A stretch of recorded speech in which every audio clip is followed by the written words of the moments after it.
एक शाम प्राची टीवी पर सीरियल देख रही होती है, तभी उसकी सास वहाँ आती है। अरे सीरियल में तो ऐसे मग्न है जैसे आज रात का खाना पड़ोसी आकर बनाएंगे। मुझे पता ही नहीं था आपने अपने बेटे की शादी पड़ोस में भी की हुई है। हैं? मतलब? मतलब इस घर में सारा काम बहू ही करती है, आप तो सिर्फ खर्राटे मारती हैं।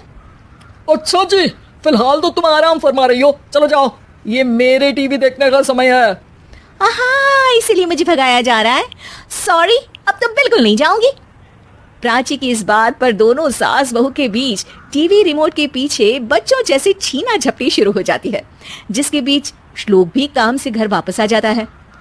हाँ, आज मेरी चूहे बिल्ली की जोड़ी किस बात पर झगड़ रही है? अरे तेरे बीवी मुझे टीवी ही नहीं देखने दे रही। अरे तुम्हारी मम्मी मुझे खाना बनाने के लिए फोर्स कर रही है। अरे वाह, ऐसे बेतुके रीजन पर तो बच्चे भी झगड़ा नहीं करते। अरे मुझे कुछ मत बोल, सब इसने ही शुरू किया है। हाँ हाँ, जैसे आप तो बहुत दूध की धूली है ना। अरे बस दोनों चुप। प्राची जाओ, खाने की तैयारी करो। और माँ तुम छोड़ो, तुम्हें क्या बोलूं, शांति से अपना सीरियल देखो, मुझे दोबारा लड़ने की आवाज सुनाई नहीं देनी चाहिए। ऐसा बोलकर श्लोक वहां से चला जाता है, जिसके पीछे पीछे प्राची भी कुछ न कुछ बड़बड़ाते हुए रसोई में चली जाती है। हाँ हाँ, सासू जी को तो कुछ बोलेंगे ही नहीं, बस मुझ पर ही हुक्म चलता है, खाना बनाओ, जैसे मैं इनके घर में खाना बनाने के लिए आई हूँ। इसी तरह शाम बीतती है और रात को श्लोक और प्राची की सास खाना खाकर सोने चले जाते हैं, लेकिन प्राची गुस्से में कुछ खाए बिना काम में ही लगी रहती है। इस घर में किसी को घंटा फिक्र नहीं पड़ता, मैं खाऊं या भूखी रहूं। प्राची कुछ देर के लिए रसोई से बाहर जाती है और जैसे ही वापस आती है तो वहां दूध का भरा ग्लास देखकर हैरान रह जाती है। फिक्र पूरी है, बस दिखाना नहीं है। प्राची दूध पीकर सोने चली जाती है और अगली सुबह एक बार फिर सास बहू का कार्टून नेटवर्क स्टार्ट हो जाता है। ये तुमने ही किया है। अरे अजीब जबरदस्ती है, मैं बोल रही हूँ मैंने कुछ नहीं किया। दोनों ने मिलकर पूरे घर को पागल खाना बनाया हुआ है। यहाँ कोई नॉर्मल इंसान तो रह ही नहीं सकता, इसीलिए अब पड़ोसी क्या रिश्तेदार भी घर आने से कतराते हैं। और सुन बेटे, तू भी चंगा, तेरी माँ भी चंगी, तेरी बीवी भी चंगी, रिश्तेदार।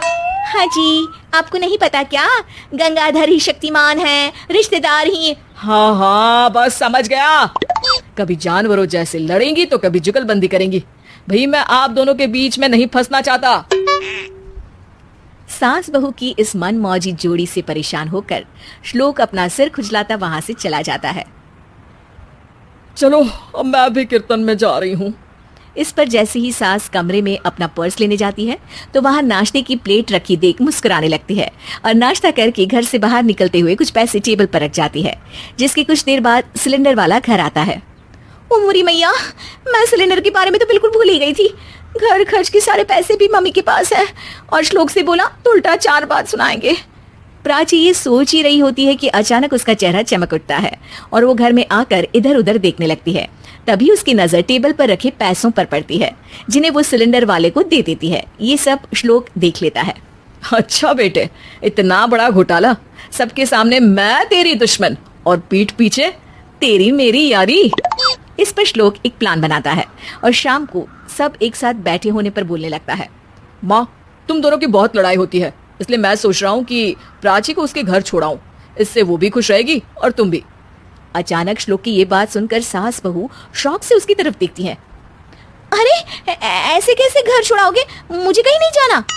अरे तुमने बोला नहीं पर मैंने सुन लिया, तुम्हें मम्मी के साथ रहना अच्छा नहीं लगता, मुझे पता है। अरे वो अरे, जब बहू खुद कुछ काम बोले तो वो तुझे सुनता नहीं, और अब जो इसने बोला ही नहीं वो तू समझ गया। जब उसे नहीं जाना तो फिर जबरदस्ती क्यों कर रहा है? अच्छा, फिर आपको मौसी के घर छोड़ाता हूँ। बस अब आप दोनों एक घर में एक छत के नीचे नहीं रह सकती। मैं इस टॉम एंड जेरी की जोड़ी को और नहीं झेल सकता। है? ऐसे कैसे नहीं रह सकते? तुम्हें इतनी दिक्कत है तो तुम्हारा बोरिया बिस्तर पैक कर देती हूँ, लेकिन मम्मी जी कहीं नहीं जाएंगी। बिल्कुल यही सुनना था मुझे। अगर दोनों में इतना ही प्यार है फिर हर वक्त ये लड़ाई का नाटक क्यों करती हो? देखा मैंने कैसे माँ किचन में दूध रखती है और तुम उनके लिए कमरे में नाश्ता रखती हो, और कैसे वो पहले ही तुम्हारी दिक्कत समझकर घर में पैसे रखकर बाहर जाती है। अरे भाई, इतना ड्रामा तो डेली सोप में भी नहीं होता जितना तुम दोनों ने इस घर में फैलाया हुआ है।